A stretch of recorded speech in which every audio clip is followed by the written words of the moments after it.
Hello साथीहरू नमस्ते। आशा छ सबैजना सन्चै हुनुहुन्छ होला, आरामै हुनुहुन्छ होला। अनि आज चाहिँ मैले है यहाँ युक्रेनको केही इन्फर्मेसनहरू दिने कोसिस गर्दैछु है। मेन चाहिँ यहाँनिर होइन, अब म त एमबिबिएस पढ्न आयो नि त। अनि एमबिबिएस रिलेटेड होइन क्वेसनहरू क्वेरिजहरू देखिरहेको थिएँ धेरै मैले। अनि कस्तो हुन्छ एमबिबिएस लाइफ यहाँनिर, के कस्तो दुःख हुन्छ होइन, अरू नेपाल इन्डिया पाकिस्तानभन्दा के फरक हुन्छ यहाँनिरको पढाइ सिस्टम, अनि कसरी बित्छ यहाँनिरको होस्टेल लाइफ, त्यो बारेमा म भन्नेछु यो भिडियोमा चाहिँ है। अनि साथै पहिला चाहिँ म मेरो साथी प्रफुल्ललाई सोध्छु होइन। तो प्रफुल्ल भाई बताइए आप कैसा लगा आपको? Hello guys, welcome to a new blog. Hope करता हूँ आप सब अच्छे होंगे। अगर हम बात करें एजुकेशन का एमबीबीएस में अब्रॉड में, तो हम डिफरेंस ये पाएंगे कि यहाँ पे क्या है कि आपको जैसे इंडिया की अगर मैं बात करूँ तो 19 सब्जेक्ट्स होते हैं हमारे, तो यहाँ पे भी सब्जेक्ट्स और कंटेंट वही होते हैं, बट उसको डिवाइड कर देते हैं। जैसे एनाटमी है, हमें हमारा फर्स्ट ईयर एनाटमी जो होता है वो इंडिया में फर्स्ट ईयर में कंप्लीट कराया जाता है, बट यहाँ पे हमें 1.5 साल पढ़ाया जाता है, यानी कि 3 सेमेस्टर। बट ऐसा नहीं कि हमें सिर्फ 1.5 साल 3 सेमेस्टर वही पढ़ाया जाता है, उसके साथ दूसरे सब्जेक्ट भी लगते हैं, जैसे फिजियोलॉजी हो गया, बायोकेमिस्ट्री हो गया, तो ये चलता रहता है। एंड ऐसी माइक्रोबायोलॉजी, ये सारी चीज़ें आती रहती हैं। और उसके बाद एग्ज़ाम भी होता है। अगर मैं सिर्फ यूक्रेन की बात करूं तो आई थिंक इस टाइप का एग्ज़ाम होना चाहिए, काफ़ी अच्छा है। उस एग्ज़ाम का नाम है क्रॉक 1 एंड क्रॉक 2, और क्रॉक 3 भी होता है। तो क्रॉक 1 होता है जब आप 3rd ईयर के एंड में होते हैं, और जब क्रॉक 2 होता है जब अपने मेडिकल कोर्स के फाइनल ईयर के एंड में होते हैं, और क्रॉक 3 अगर आपको यहाँ से इंटर्नशिप करनी है, आपको जिस भी मतलब सब्जेक्ट आप लाइक करते हैं उसमें स्टडी करके आप देना चाहते हैं और लाइसेंस लेना चाहते हैं, तो उसके लिए होता है। तो ये सारा रहता है।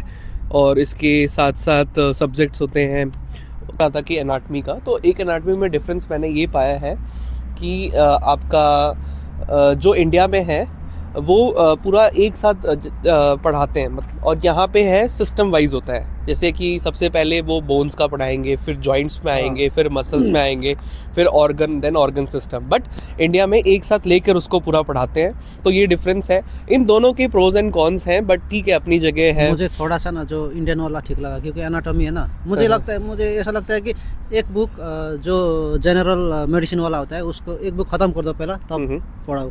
अब यहाँ पे सीरियली जाता है और दूसरा सब्जेक्ट भी ग्रैब नहीं कर पाते अच्छे से। राइट, क्योंकि एनाटमी एक ऐसा सब्जेक्ट है जो कि वॉलेटाइल सब्जेक्ट है।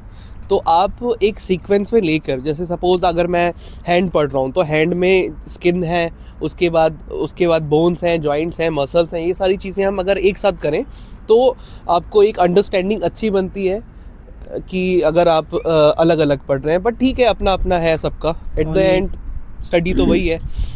और उसके बाद हमारा फिजियोलॉजी स्टार्ट होता है, देन बायोकेमिस्ट्री, माइक्रोबायोलॉजी, फार्मा, ये सारी चीज़ें होती रहती हैं। बट इसमें भी डिविजन्स होता रहता है। जैसे मैंने आपको इस वीडियो में स्टार्टिंग में बताया कि हम लोग के इंडिया में 19 सब्जेक्ट होते हैं, तो यहाँ पे भी वो सेम चीज़ पढ़ाया जाता है, बट उसको बहुत सारे पार्ट्स में डिवाइड कर देते हैं, और कुछ सब्जेक्ट इनके भी होते हैं। तो ऐसा होता है। यिनीहरूको चाहिँ के सब्जेक्ट हुन्छ भन्दाखेरि नि यहाँनिर हामीले चाहिँ एक्स्ट्रा पढेको भनेको चाहिँ ल्याङ्ग्वेज पढ्नु पर्यो अनिवार्य है। अनि अर्को कुरा भनेको ल्याटिन ल्याङ्ग्वेज पनि पढ्नु पर्यो। ल्याटिन एक डेड ल्याङ्ग्वेज है। अनि ल्याटिन किन पढ्नुपर्छ भन्दाखेरि त्यो चाहिँ मेडिकल टर्म्सहरू चाहिँ ओरिजिन चाहिँ ल्याटिन ल्याङ्ग्वेजबाटै भएको नि त, त्यो भएको कारणले त्यो पढ्नै पर्यो। अनि अर्को कुरा भनेको हामीले फिलोसफी पढ्यौँ होइन, फिलोसफी पनि पढ्यौँ। त्यस पछाडि हामीले युक्रेनियन हिस्ट्री पनि पढ्यौँ। यो चाहिँ एक्स्ट्रा सब्जेक्टहरू जम्मै। अब यो चाहिँ फिलोसफी चाहिँ मेडिकली रिलेटेड पनि हो है, तर यो ल्याटिन पनि रिलेटेड हो, तर युक्रेनियन हिस्ट्रीहरू चाहिँ यो चाहिँ रिलेटेड होइन। तर अब यहाँनिर आएपछि त्यो पढ्नै पर्छ, अनिवार्य नै छ है। अनि अर्को कुरा यहाँनिर चाहिँ के हुन्छ भन्दाखेरि नि, मेन चाहिँ नेपालमा चाहिँ टक्कसँगले होइन 3 महिनामा एक्जाम दिने होइन, 1 वर्षमा 4वटा एक्जाम हुन्छ टोटल नेपालको होइन। तर यहाँनिर चाहिँ त्यस्तो हुँदैन क्या। एक्जाम भनेको चाहिँ कस्तो भने, आज मेरो पढाइ भनेको सपोज इन्टरनल मेडिसिनको जिआइटी छ, हाम्रो त्यसको पढाइ हुन्छ पुरा रूपमा। त्यो पढाइ भइसकेपछि ठ्याक्कसँगले एक्जाम आइहाल्यो।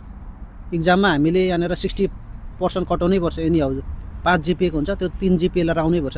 आएन भने जबसम्म त्यो एक्जाम पास गरिँदैन फेरि त्यो डाइरेक्ट एक्जाम दिनु मिल्दैन क्या। मेन चाहिँ कस्तो हुन्छ भन्दाखेरि हामीले त्यो पढिसकेर जम्मै एक क्लास पनि छुटेको हुनु हुँदैन क्या। त्यो एक क्लास पनि नछुटिसकेपछि टक्कसँगले बल्ल एक्जाम लेख्नको लागि हामी इलिजिबल हुन्छौँ। अनि त्यो एक्जाम लेखेर फेरि पास गर्नु पर्यो। अनि अर्को सिस्टम त्यसरी नै प्रत्येकचोटि चाहिँ त्यही रिपिट हुन्छ क्या हाम्रो। अब जस्तै आँखाको बारेमा पढ्नु पऱ्यो भने आँखाको एक्जाम दिनु पऱ्यो। अब जतिवटा टपिक छ होइन, एउटा बुकभित्र अब त्यो लगभग होइन 300-400 एउटा टपिक छ भने होइन त्यो पुरा 300 एउटा 400 एउटा बुकको इक्जाम हुन्छ क्या, हो त्यसरी हुन्छ।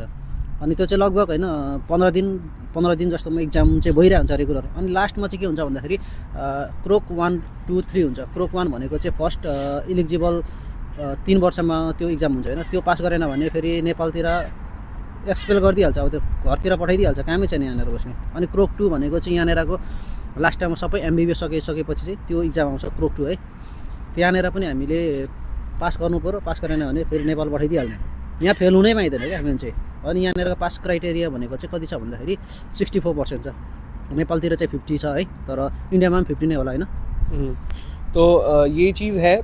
तो आपको इसमें मैं एक पॉइंट ऐड करूँगा कि जितनी भी हमारी क्लासेस होती हैं आपको पूरा 100% अटेंडेंस रखना होगा, नहीं तो एब्सेंट लगेगा। अगर आपका एक भी एब्सेंट लगता है तो फिर आपका जो फाइनल मॉड्यूल एग्ज़ाम होगा उसमें इम्पैक्ट करेगा।